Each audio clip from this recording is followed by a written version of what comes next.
ఆణిముత్యాలంతా కాంగ్రెస్ పార్టీలోనే ఉన్నారు. నిన్న జనగాంలో ఇదే మున్సిపల్ చైర్మన్ ఎన్నుకునే సందర్భంలో బీఆర్ఎస్ పార్టీ అంతా ఒక సైడ్ ఉంది, కాంగ్రెస్ పార్టీ ఓ సైడ్ ఉంది, ఇండిపెండెంట్ అభ్యర్థులు కూడా ఇంకో సైడ్ ఉన్నారు. నిన్న మనం చూసాం ఏ రకంగా జనగాంలో ఉద్రిక్త జరిగిందో. బిఎన్ఎస్ సెక్షన్ 123ని కూడా అమలు చేయడం కూడా జరిగింది. తర్వాత అక్కడ పోలీసులు ఎక్కడ చూసినా కూడా రాష్ట్రంలోని పోలీసులందరూ ఇదే తొర్రూరులో అదేవిధంగా జనగామలో కూడా రావడం జరిగింది. పూర్తి స్థాయిలో రోడ్ల మీద మొత్తం కార్లు పెట్టుకొని మరి ఒక నాయకుడిని ఎదుర్కొనే దమ్ము లేక ఈరోజు ప్రభుత్వం బలాన్ని మొత్తం ప్రదర్శించి మున్సిపాలిటీని కైవసం చేసుకునే కార్యక్రమం చేసింది. దాన్ని కూడా ఓ పెద్ద గెలుపు లెక్క, ఓ యుద్ధం సాధించడం లెక్క చాలా వరకు డప్పు చాటింపులేసి ఘనంగా విజయకేతనాన్ని ఎగరవేశారు. ఇది కూడా వాళ్ళు లెక్కేనా? మీరే చూడండి, ఇది ఒక గెలిపేనా? అక్కడ గెలిచింది బీఆర్ఎస్ పార్టీ, కానీ గెలిచేటట్టు చేయించుకునేది మాత్రం కాంగ్రెస్ పార్టీ. మొత్తం కాంగ్రెస్ పార్టీ కైవసం చేసుకున్నది. రేవంత్ రెడ్డి యొక్క ఆర్డర్ తోటి, ఫోన్ కాల్ తోటి రేవంత్ రెడ్డి ఈరోజు రాష్ట్రాన్ని శాసిస్తూ ఉన్నాడు, అధికారులని పరిగెత్తిస్తూ ఉన్నాడు. ఈరోజు అదే ప్రజా పరిపాలనలో ప్రజలను పక్కన పెట్టేసి ఈరోజు ఎక్స్బీసీఓ ఓటు అనుకుంటూ ఏ రకంగా నిన్న అదే జనగాంలో ఎట్లా అయిందంటే ఒక మహిళ ఇండిపెండెంట్ అభ్యర్థి బీఆర్ఎస్ పార్టీకి సపోర్ట్ చేస్తా అని చేతులు లేపెడితే కాంగ్రెస్ వాళ్ళు కౌన్సిలర్ లెక్క లేరు, వాళ్ళే గూండాలు లెక్కున్నారు. గూండాలకే ఏదో కౌన్సిలర్ పదవులు పట్టం కట్టినట్టు అయ్యింది. అక్కడ మరీ ఘోరంగా చేతులు లేపేశారు. ఆ మహిళ చేతులు లేపితే ఆ చేతుల్ని ఇక ముట్టరాని చోట ముట్టడం కూడా పద్ధతి కాదు లెక్కని చెప్పాలంటే. ఇక పల్ల రాజేశ్వర రెడ్డి గారిని బస్సు దిగనీయలేదు, వాళ్ళ కౌన్సిలర్ని కానీ వాళ్ళని కానీ బస్సు దిగనీయలేదు. ఆ యొక్క చైర్మన్ ఎన్నికల ప్రక్రియలో ఆ టైంలో కూడా ముందుకు పోనీయకుండా వీళ్ళు ఏ రకంగా ఇది చేశారో ఒకసారి అది కూడా చూసుకునే కార్యక్రమాలు మనం చేద్దాం. ఏంటంటే ఇన్ని చేయగలవు రేవంత్ రెడ్డి, ప్రజల్ని కొనగలవా? ప్రజల యొక్క అభిమానాన్ని కొనగలవా? లేకుంటే ప్రజల యొక్క మన్నల్ని నువ్వు పొందగలవా? అంటే రాబోయే రోజులు అది జరగదు, ఏది కూడా జరగదు. ఒకసారి ఇదే వీడియోని చూడండి.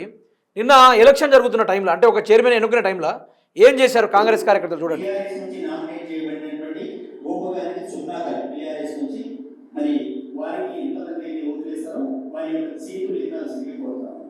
చూడండి అగో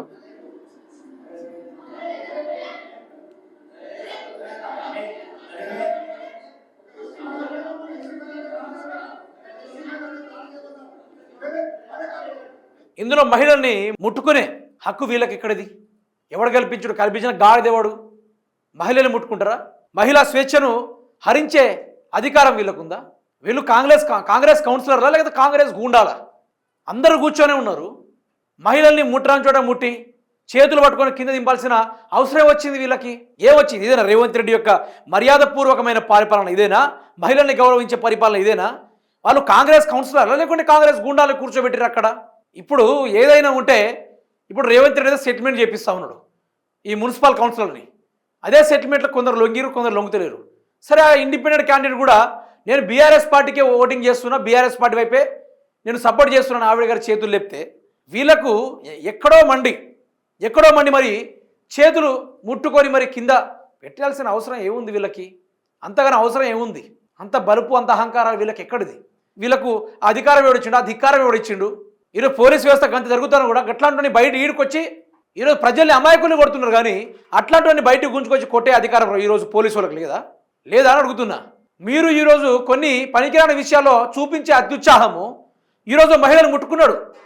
ఇదే విషయంలో ఒక సామాన్యుడు ముట్టుకొని ఇదే కార్యక్రమాలు చేస్తుంటే దాని హంగులు, ఆర్భాటాలు, మహిళా మండలీలు ఇవన్నీ రకరకాలుగా మహిళా సంఘాలు అన్నీ రెస్పాండ్ అయ్యేటి.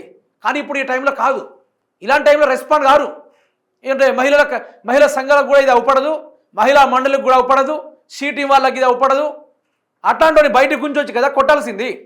మరి ఏం చేయలేదు? ఎందుకు మర్యాదలు చేస్తూ ఉండరు అక్కడ పోలీసు వాళ్ళు? జ్యూసులు గిట్లా దాపిస్తూ ఉండరు ఆయనకి? చెమటలు గిట్లా వచ్చింది ఏమైనా సత్కారాలు చేసే కార్యక్రమాలు ఉందా? ఇంకా సిగ్గనిపి అట్లా కొంత మీకు ఇట్లాంటి కార్యక్రమాలు చేసే బదులు, ఇట్లాంటి వ్యవహారాలు చేసే బదులు ఎంత ఘోరానికి ఓడిగొట్టారంటే ఓటు లేకుంటే మహిళలు ముట్టుకున్నాడే, ఓటు లేకుంటే ఈ విధమైన ఘోరానికి పాల్పడ్డే. ఇది ఒక విజయమేనా? ఇది ఒక గెలుపేనా? ఏ లెక్కన దాన్ని గెలుపు అంటారు?